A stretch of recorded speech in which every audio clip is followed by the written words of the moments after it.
আশ্চর্য একটা জিনিস, আমি জবা ফুল দেখছি কিন্তু এইরকম জবা ফুল আজকে প্রথম দেখলাম। আপনারা যদি প্রথম দেখে থাকেন তাহলে অবশ্যই কমেন্ট করে জানাবেন। দেখেন ফুলগুলা কিরকম ছোট ছোট, এই দেখেন ছোট ছোট, দেখছেন একদম ছোট ছোট। এর মধ্যে দেখেন এই যে ফল, আমি কখনো এই জবা ফুলে ফল দেখি নাই। এই দেখেন আমি কখনো দেখি নাই ফল। এই যে দেখেন এই যে একটা দেখেন ফুল, আর এই যে ফল, আর এটা পাকছে দেখছেন, এটা পেকে গেছে, এটা হলুদ হয়েছে, এই যে ফুল। কি আশ্চর্য, দেখো কত বড় একটা, কত বড় একটা, এই যে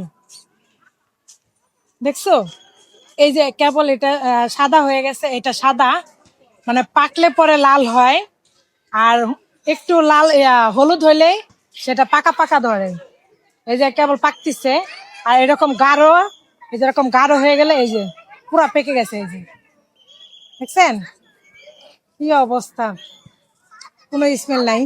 যাই হোক সবই কিন্তু দেখছেন, এই যে দেখেন, এই যে এটা সাদা কেবল হয়েছে, এই যে এগুলার থেকেই সব